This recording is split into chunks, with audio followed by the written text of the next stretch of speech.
Bonjour à tous, je m'appelle Renaud. Si j'ai pas eu le temps de vous saluer, ce qui est certainement le cas, j'ai pas eu le temps de saluer grand monde. Je vous souhaite bonjour et la bienvenue à l'église évangélique des Ternes.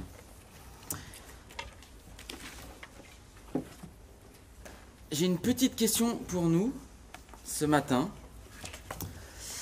Quelle image nous faisons-nous de Jésus? Alors j'ai quelques petites propositions. J'ai pas trouvé tout ce que je voulais, mais est-ce que nous avons une image d'un Jésus qui est plein d'amour, qui prend soin de nous? Est-ce que nous avons l'image d'un Jésus révolutionnaire qui vient rétablir une certaine justice sociale, des choses comme ça? Est-ce que nous avons l'image d'un Jésus plutôt cool, sympa, un ami qui nous veut du bien? Est-ce que nous avons l'image d'un roi qui règne de manière toute puissante? On pourrait continuer comme ça longtemps. On pourrait continuer comme ça longtemps. Qui est vraiment Jésus? C'est une question qui est passionnante. Et depuis quelque temps, nous parcourons ensemble l'évangile de Luc. Et c'est une question qui est dans à la fois notre passage que nous voyons ce matin, mais dans le passage plus global de l'évangile de Luc. C'est une question qui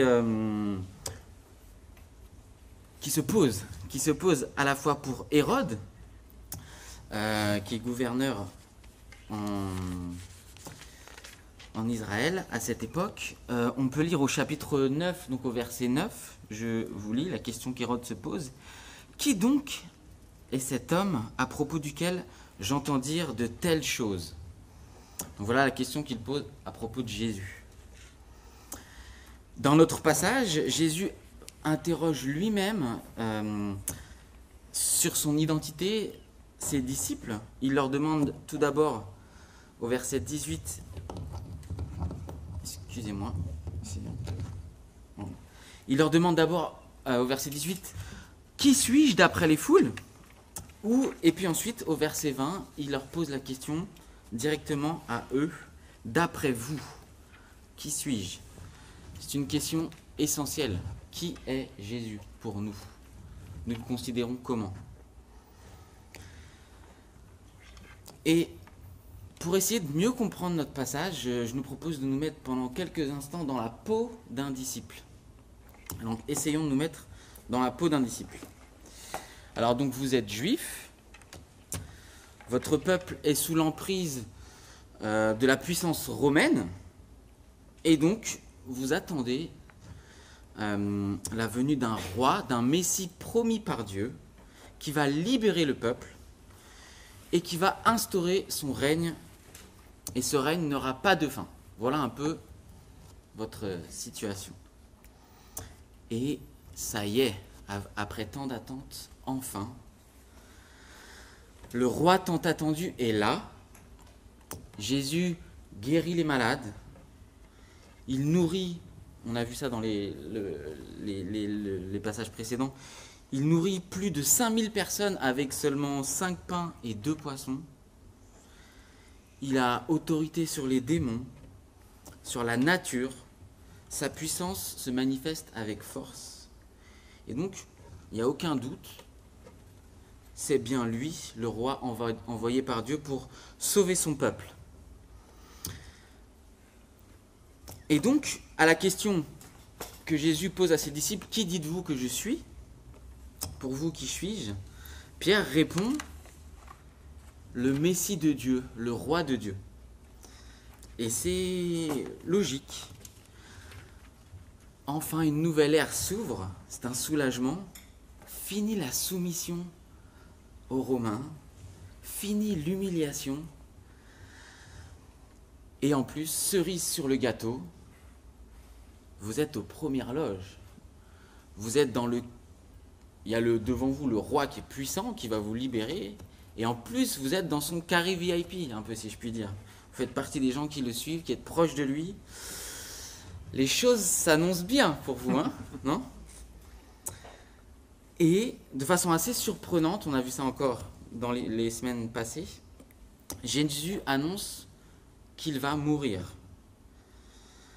Alors là, on peut imaginer que si vous êtes un disciple, vous êtes assez surpris, vous ne comprenez pas, et vous êtes peut-être tenté d'aller voir Jésus et de lui dire « Non, non, non, non, non, non, c'est pas ça qui est prévu, Jésus. Toi, tu es le roi, et donc, même la nature, tu as autorité sur elle, et donc ce que tu dois faire, c'est chasser les Romains, nous libérer des Romains. »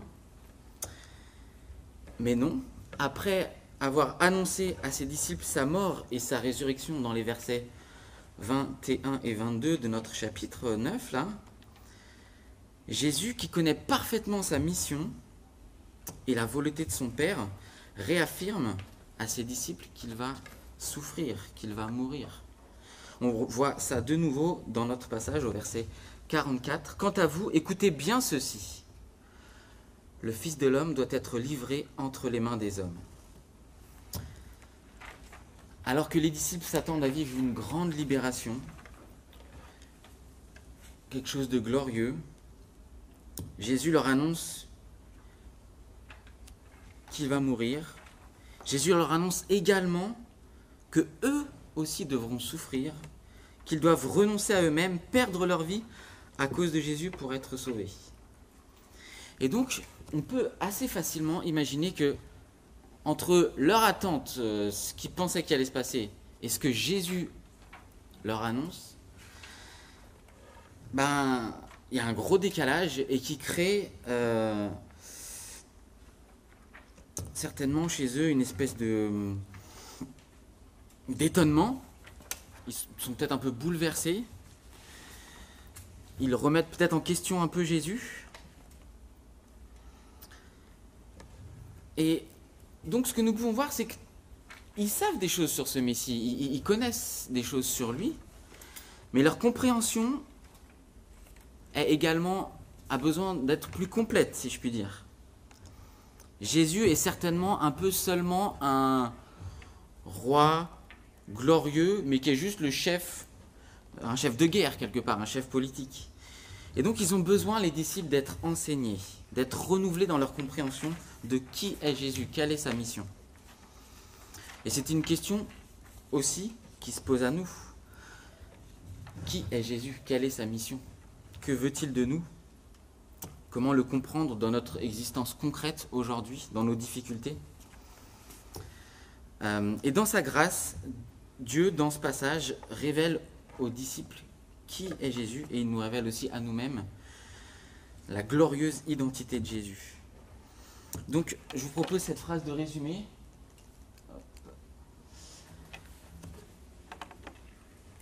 Dieu, dans notre passage, révèle la gloire de Jésus. Il est le roi bien-aimé, choisi par Dieu, qui règne et dont la parole doit être écoutée.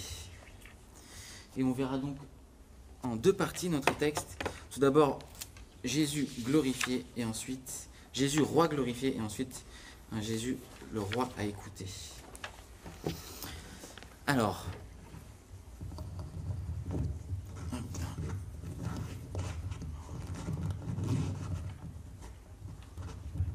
ça va? Ça vous réveille un petit peu? J'espère que vous m'entendez mieux, sinon je vais essayer de bien articuler et projeter ma voix. Alors, prenons tout de suite, je vous propose de garder les Bibles ouvertes donc à la page 670, ou sinon de les rouvrir à cette page. Et donc, on va relire ensemble juste le verset 28. Environ 8 jours après avoir dit ces paroles, Jésus prit avec lui Pierre, Jean et Jacques, et il monta sur la montagne pour prier.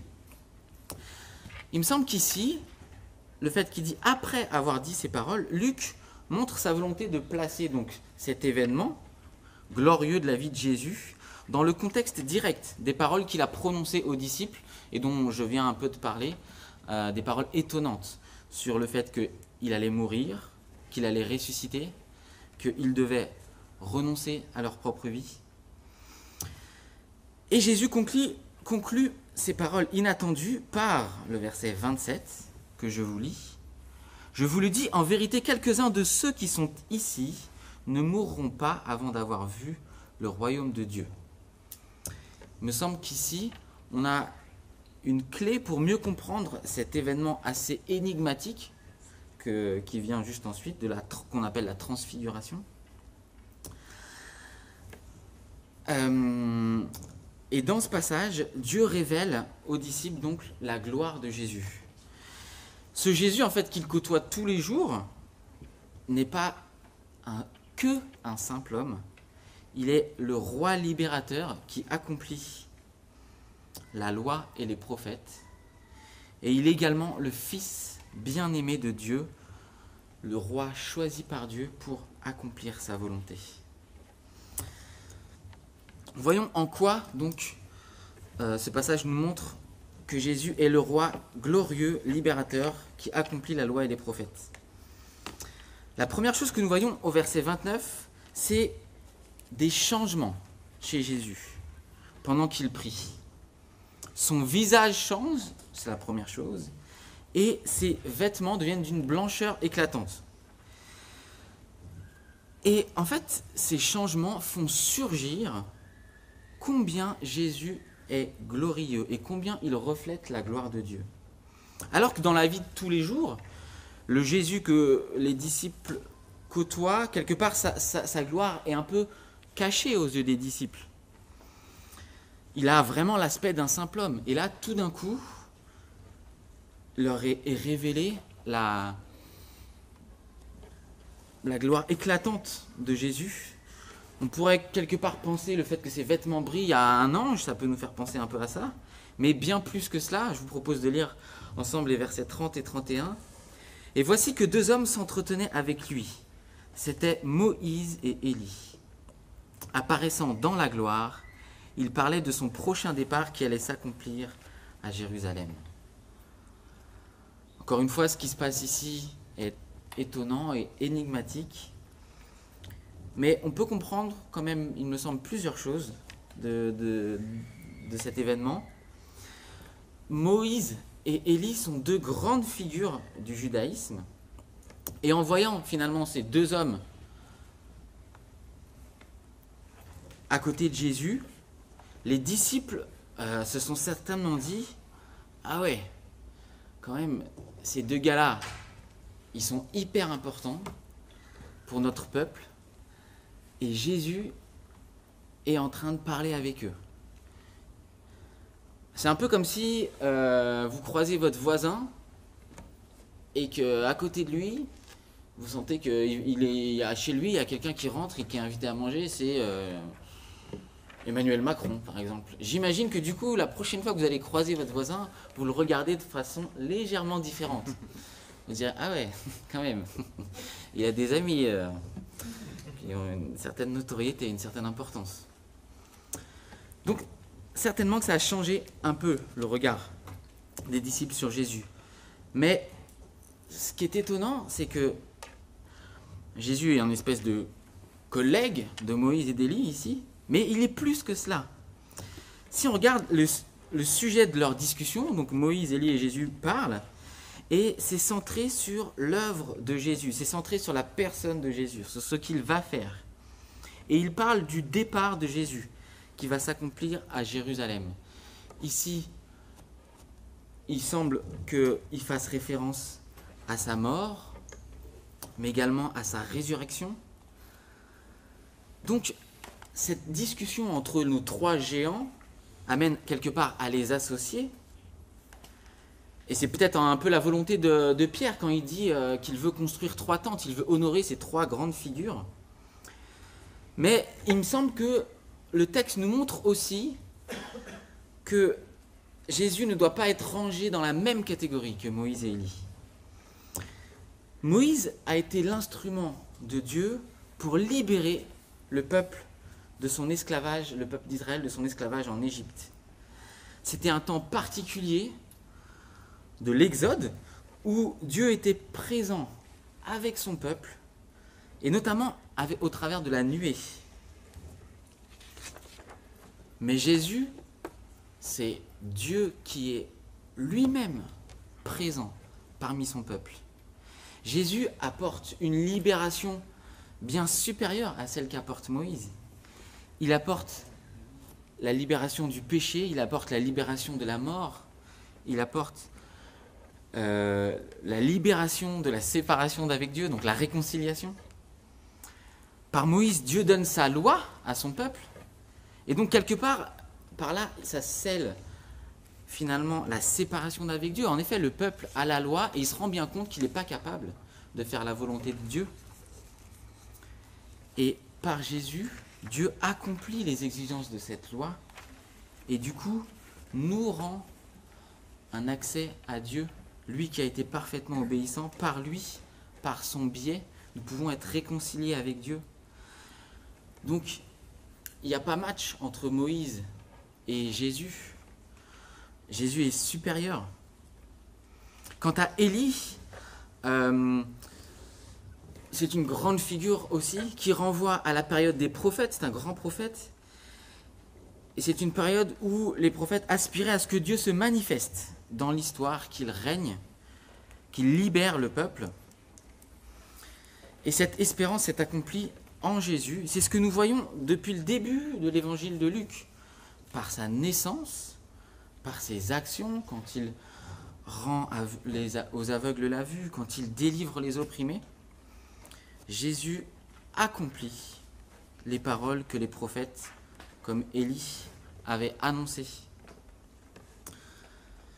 Et donc on peut imaginer aussi, le texte ne l'en parle pas, mais les yeux émerveillés de Élie et Moïse qui parlent avec Jésus, qui voient à l'avance ce qu'il va accomplir et qui se réjouissent de ce merveilleux plan de salut de Dieu en Jésus. Cette scène manifeste donc jusqu'ici une réalité cachée aux yeux des disciples et des hommes, la gloire, le règne de Dieu sur la terre et au ciel. Et c'est ce que va être confirmé par les versets suivants. On voit dans les versets suivants que Jésus est le Fils bien-aimé de Dieu, son roi choisi, pour accomplir sa volonté.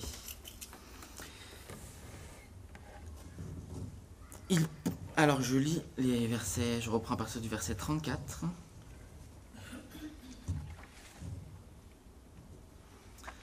Il parlait encore quand une nuée vint les couvrir.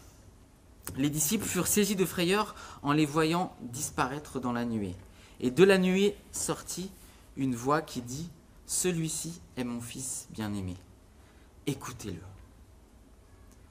Quand la voix se fit entendre, Jésus se retrouva seul. Pendant l'Exode, la nuée signifiait la présence de Dieu parmi son peuple. Ici, elle est présente et une voix sort d'elle. Pas de doute, ici, Dieu est à l'œuvre, c'est lui qui parle. Et je ne sais pas si ça vous rappelle quelque chose, mais ici, la déclaration que fait Dieu à propos de Jésus, « Celui-ci est mon Fils bien-aimé », en fait, c'est quasiment la même que celle qu'on a vue il y a quelques chapitres dans l'évangile de Luc, toujours, pendant le baptême de Jésus. Et il me semble que une des significations principales de cette déclaration, c'est de montrer avec force aux disciples qui est Jésus. Il est le Fils de Dieu, au sens de roi. Celui que Dieu met en place pour faire sa volonté. Celui que Dieu suscite et qui manifeste que le roi, c'est bien Dieu. Le roi promis, choisi par Dieu pour libérer son peuple, c'est Jésus. Lors de la transfiguration, finalement, Dieu atteste lui-même la royauté de Jésus auprès de ses disciples. Et il manifeste la gloire, sa gloire à lui, en Jésus. Et de cette façon, il accomplit ce que Jésus avait annoncé dans le verset 27. Je vous relis le verset 27. Je vous le dis, en vérité, quelques-uns de ceux qui sont ici ne mourront pas avant d'avoir vu le royaume de Dieu. À la transfiguration, nous avons quelque part la manifestation d'une vérité cachée jusqu'alors. Jésus règne sur notre monde. Je dis notre monde au sens le plus large possible.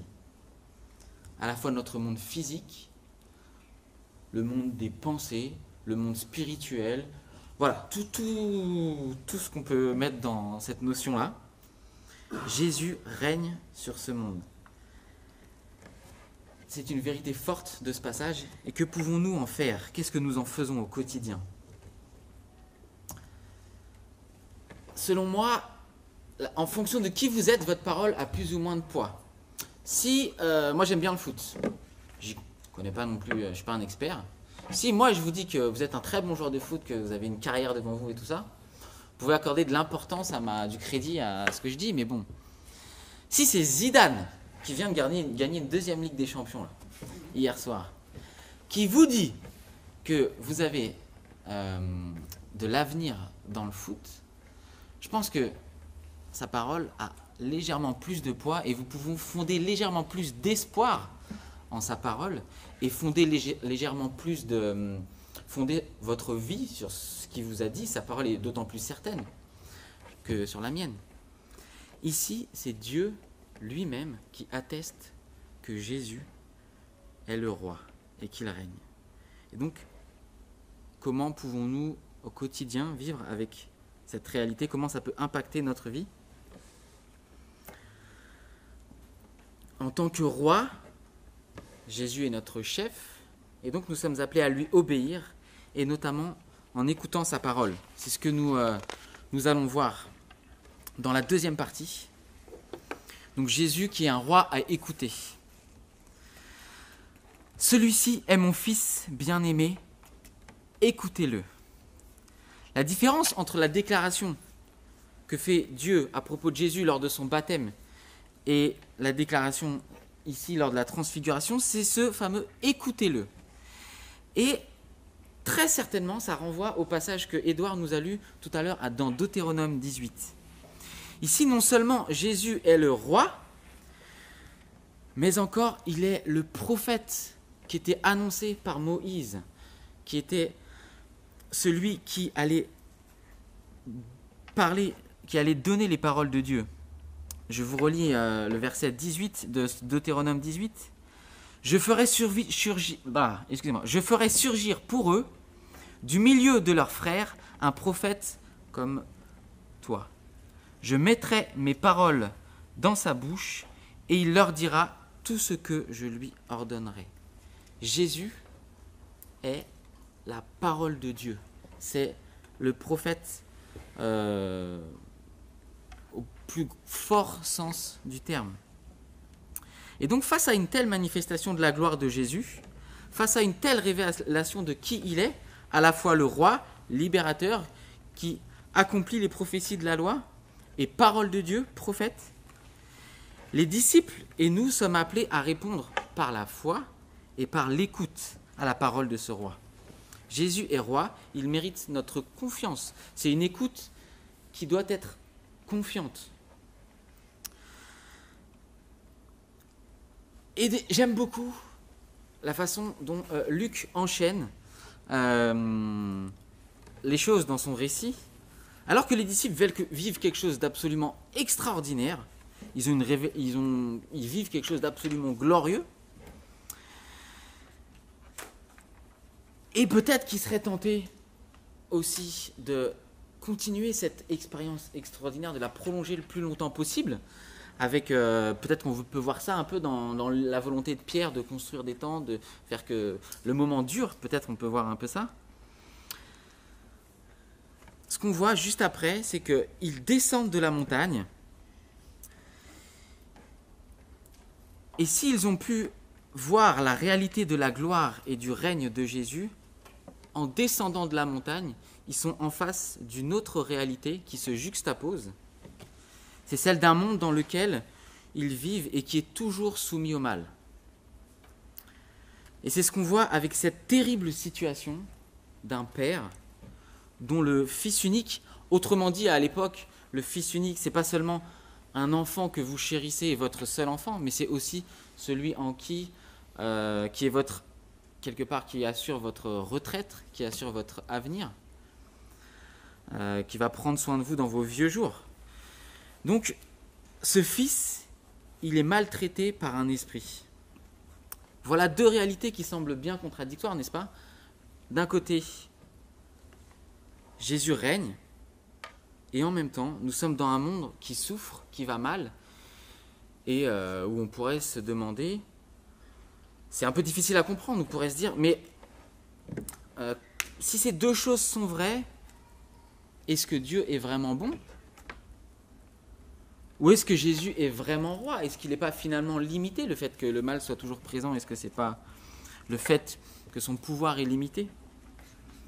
Ce passage nous montre que le règne de Jésus n'est pas uniquement théorique, il n'est pas non plus limité à des sphères qui ne nous atteindraient pas.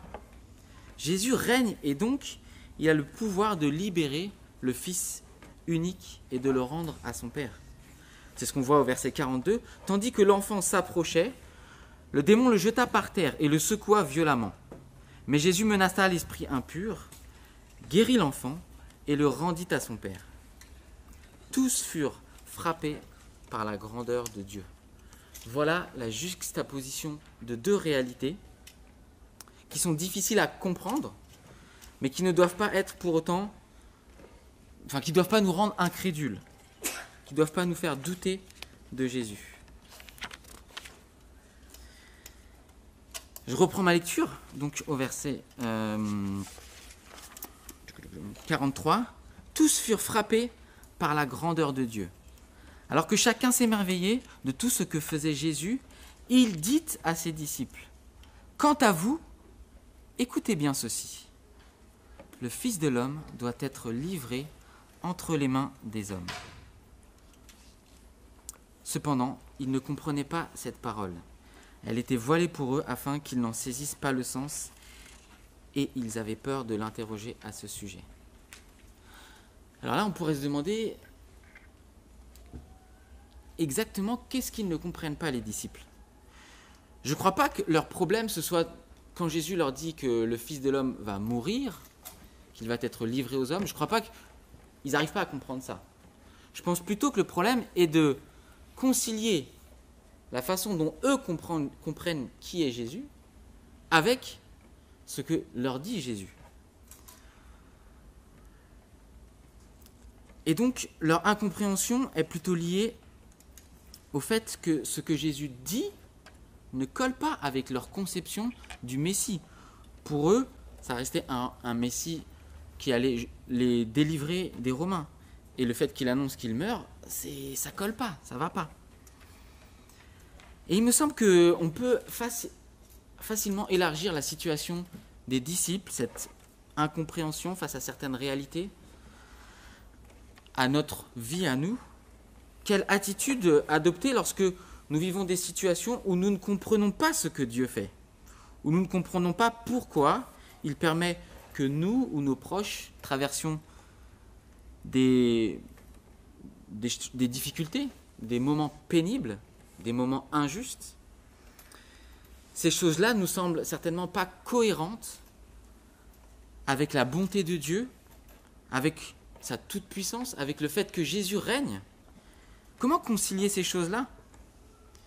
Et il me semble que ce passage nous présente un petit peu deux erreurs à éviter et un commandement, celui d'écouter sa parole et de du coup donner à sa parole et à Jésus la pleine autorité qui lui est due.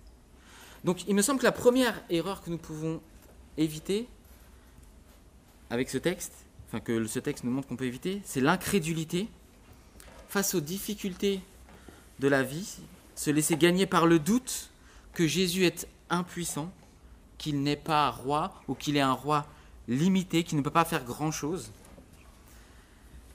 C'est faux. Nous le voyons avec la guérison, d'un côté, une réalité concrète, et nous le voyons aussi avec la transfiguration, où sa gloire est révélée. Et la réaction de Jésus au verset 41, si elle peut sembler un peu rude au début, il me semble elle est totalement légitime et saine. On peut le relire. Face à cette incrédulité, Jésus répond « Génération incrédule et perverse, répondit Jésus. Jusqu'à quand serai-je avec vous et devrais-je vous supporter ?»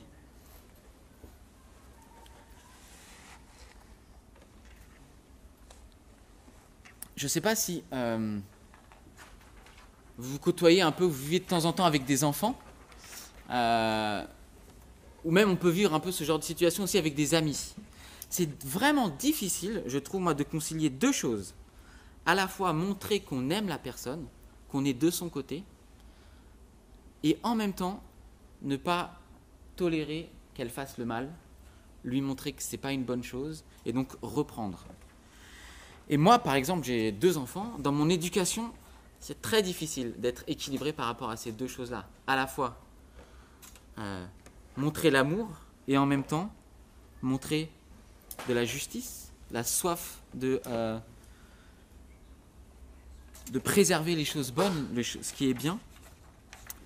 Et il me semble que ici, en Jésus, nous pouvons voir un équilibre absolument parfait.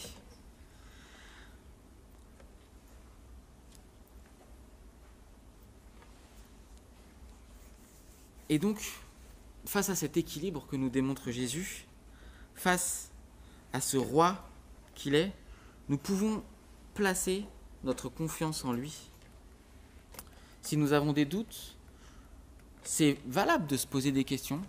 Et ce que je vous encourage à faire, si vous vous posez des questions par rapport à qui est Jésus, son identité, je ne sais pas s'il y a des I Love LA sur les tables là-bas. Ouais, il y a des I Love LA. I Love LA, c'est un livre dans lequel il y a l'évangile de Luc et le livre des Actes. Et donc, ce que je vous invite vraiment à faire, si vous avez des doutes, vous questionnez sur qui est Jésus, c'est prendre un de ces livres qui est sur la table. C'est gratuit, vous prenez, vous vous servez. Et lisez cet évangile de Luc pour creuser un peu la question de qui est Jésus. Et je vous invite à lui faire confiance. La deuxième erreur, il me semble que nous pouvons voir, c'est de se faire un roi qui correspond à ce que j'ai besoin ou ce que je crois de qui est Jésus. Il me semble qu'en tant qu'être humain, nous avons une tendance à faire de notre conception des choses, de nos expériences individuelles, la norme qui va définir ce que nous sommes, ce que nous croyons, ce que d'ailleurs Dieu doit faire également. Et ce n'est pas une vision biblique. Pour les disciples comme pour nous, ce n'est pas à nous de définir qui est Jésus. Comment il doit agir, comment il doit intervenir dans le monde et dans nos vies. Le roi, c'est lui. Ce n'est pas un message qui est très plaisant. Et c'est un message qui ressemble pas mal à ce que Jésus a dit dans les versets précédents sur le renoncement à soi. Dans les versets 23 à 27, je vous relis simplement les versets 23 à 24. « Si quelqu'un veut être mon disciple, qu'il renonce à lui-même, qu'il se charge chaque jour de sa croix et qu'il me suive. Car celui qui voudra sauver sa vie la perdra, mais celui qui la perdra à cause de moi la sauvera. » Le renoncement, ce n'est pas quelque chose d'évident, mais tout comme ce texte nous montre la gloire de Jésus, et nous savons que cette gloire, il a décidé de la quitter, que malgré cette gloire, le fait qu'il est totalement glorieux, il est totalement un roi puissant qui maîtrise toutes choses, il a choisi de mourir à la croix. Et donc dans ce renoncement à soi, Jésus là encore est un exemple que nous pouvons suivre. Et nous pouvons placer du coup avec confiance nos vies dans les mains de ce roi. Et donc l'encouragement et le commandement que nous fait ce passage, c'est un commandement d'écouter ce roi, d'écouter Jésus, écouter sa parole. Il me semble qu'en tant qu'être humain, nous avons tendance à nous centrer sur nous pour fonder ce qui est la vérité. Nous avons également du mal à maintenir cette réalité complexe que nous vivons, d'à la fois Jésus qui règne, et en même temps le fait que les conséquences, l'accomplissement de son règne ne soient pas pleinement accomplis, et on voit le mal dans nos vies. Et face à justement notre faiblesse, nos difficultés, nous avons besoin justement de cette parole de Jésus pour nous sortir de nous-mêmes et pour nous laisser enseigner par lui. Compte tenu de qui nous sommes et compte tenu de ce qu'il est, nous pouvons nous plonger dans sa parole. Nous devons nous plonger dans sa parole si nous voulons sortir de de notre propre faiblesse, de notre propre infirmité, à comprendre la réalité de nos difficultés, à comprendre la réalité de qui il est vraiment. Et pour ça, nous pouvons nous plonger dans sa parole qui est la Bible. Et avec l'aide du Saint-Esprit, nous pouvons toujours mieux comprendre qui est vraiment Jésus et essayer de vivre en conséquence.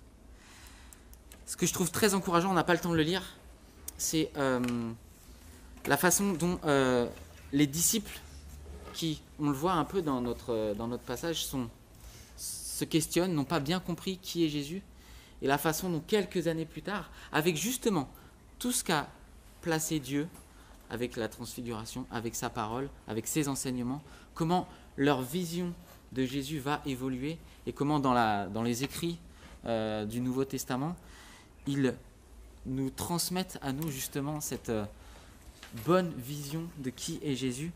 C'est très encourageant de voir le cheminement qu'il y a eu en ces disciples-là. Et c'est un cheminement que Dieu peut faire en nous à l'aide de sa parole. Donc je vous invite à prier pour conclure. Père, merci pour Jésus. Merci pour ta parole qui nous enseigne qu'il est roi. Père, s'il te plaît, aide-nous à fléchir le genou devant ce roi, à accepter la vérité de qui il est selon ta définition à toi et pas notre définition à nous. Père, s'il te plaît, aide-nous à changer nos convictions qui sont mauvaises, changer nos compréhensions qui sont mauvaises sur l'identité de Jésus et aide-nous à nous baser sur ta parole. Aide-nous à transformer notre intelligence par ton esprit avec l'aide de ta parole, en nous appuyant sur ta parole, sur la parole de Jésus. Père, s'il te plaît, aide-nous à vivre en conséquence, à